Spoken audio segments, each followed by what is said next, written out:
Can you read my lips? Well, no, I can't. Write it down or type it out on your smartphone. No, but just try. Just try. Maybe now with the pandemic and a lot of people wearing masks, people will finally stop asking about this. Fact, an extremely good lip reader, deaf or not, will probably catch less than 50% of the words a person speaks. That's more than half of the information missing. That's an F. Imagine if you got a 45% on your Spanish exam. Would it be easy to communicate in Mexico? There are so many misconceptions about deaf people that it would be impossible to address them all in one video. It can be pretty frustrating at times, but one way the deaf community deals with this misinformation is our sense of humor. The worst when it comes to lip reading is if the person's lips are dried, crusty, or have a pimple nearby ready to pop. Ew. Believing that every deaf person is a lip reading expert is just the first misconception about deaf people we're going to discuss today. Let's get started.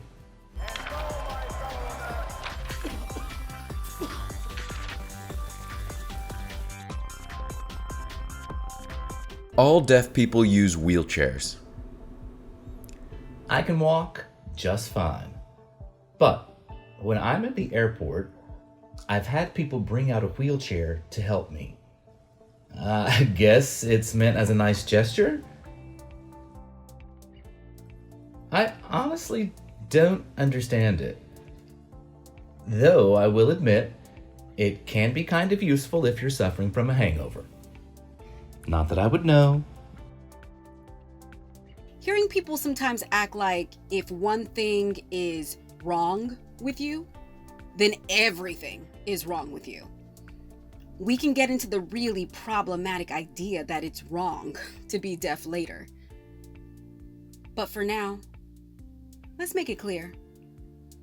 Being deaf is unrelated to your ability to walk. I feel like that should be obvious. Deaf people can read Braille. We're deaf, not blind. Please stop handing us Braille pamphlets or books. There are people out there who actually need them. Blind people. Actually, while researching this script, we learned that Braille literacy has been declining over the years amongst blind people. But that's a discussion for another time and another host. Deaf people can't drive. We can drive, but this wasn't always the case legally. Some states originally had laws banning deaf people from getting a driver's license. Through public education and lobbying, organizations like the National Association of the Deaf and its state committees were eventually able to repeal discriminatory laws like this one.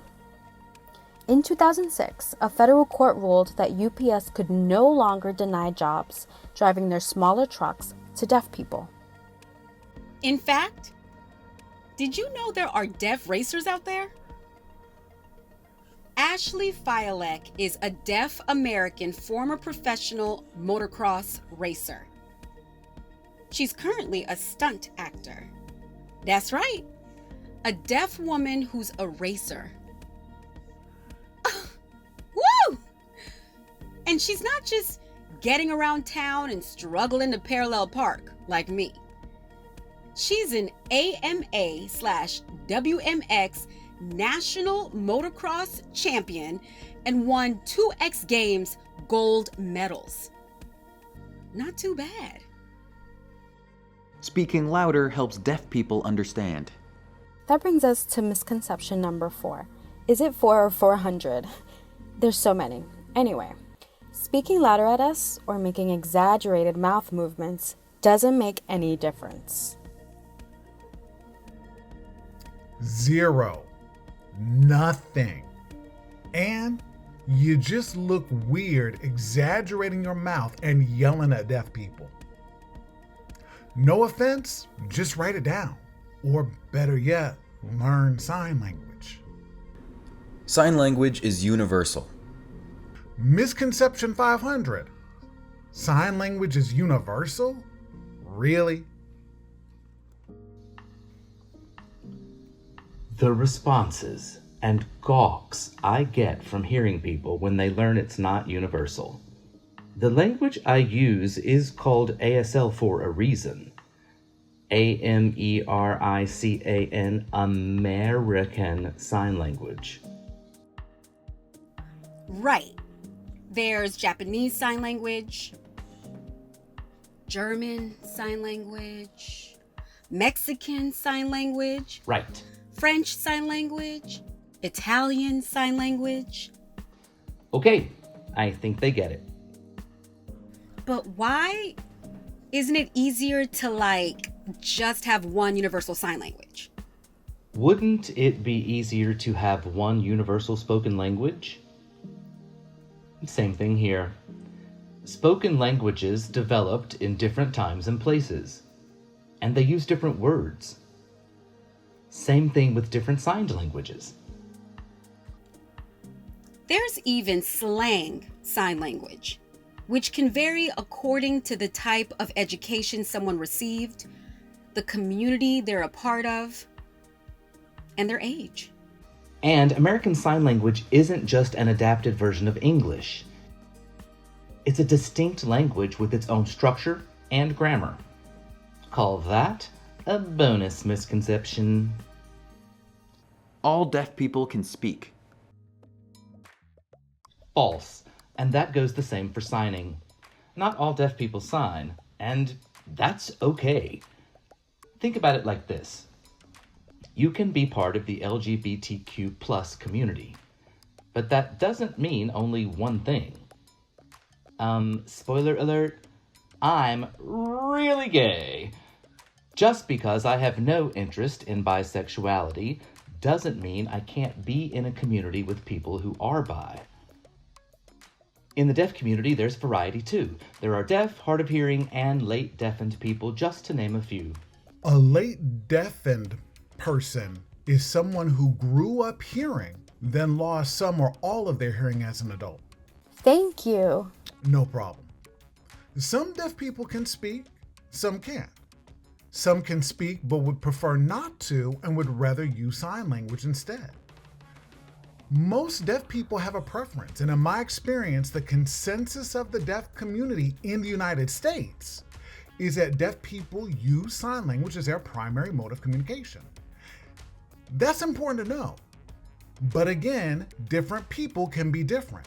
When you're coming in contact with a deaf person, be prepared to A, get an ASL interpreter, B, write it down or type it out, and C, learn to sign. Let deaf people tell you their preference. Their agency matters. That reminds me of misconception number 64,357, that cochlear implants are a cure-all for the deaf. Cochlear implants are a panacea. It's really not. In fact, the idea that the cochlear implant is the only solution for a deaf child is harmful in multiple ways.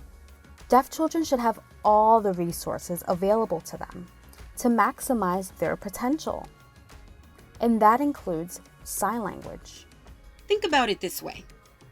Why is there a need for a cure for deafness? The deaf community is proud of its culture and language. Why would we want to eradicate all of that? We have deaf people with cochlear implants, deaf people with hearing aids, and deaf people without any of those. Plus, hard of hearing people who are often placed under the umbrella of the word deaf.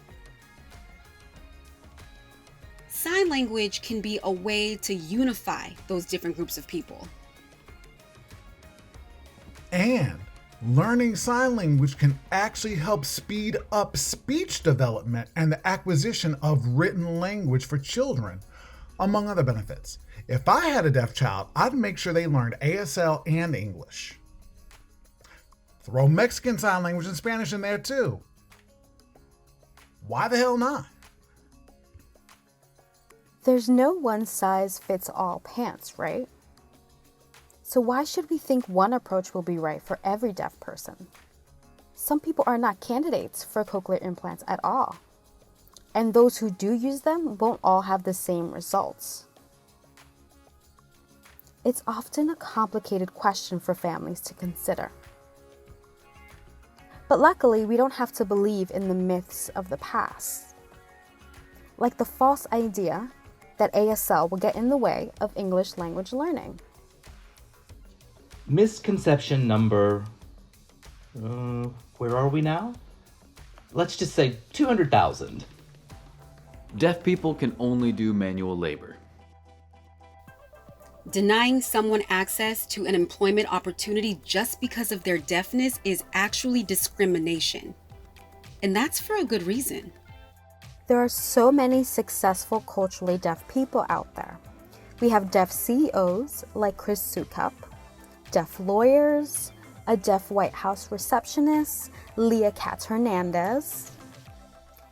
We also have deaf supermodels like Niall DeMarco, who won season 22 of America's Next Top Model.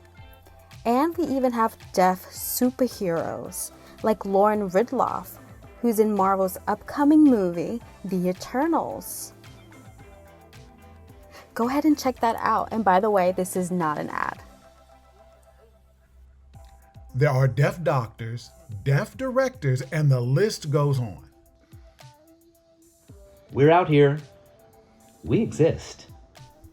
That's not to say that people in the deaf community don't face challenges, or that just because some people are excelling in their fields, it means everyone is doing great.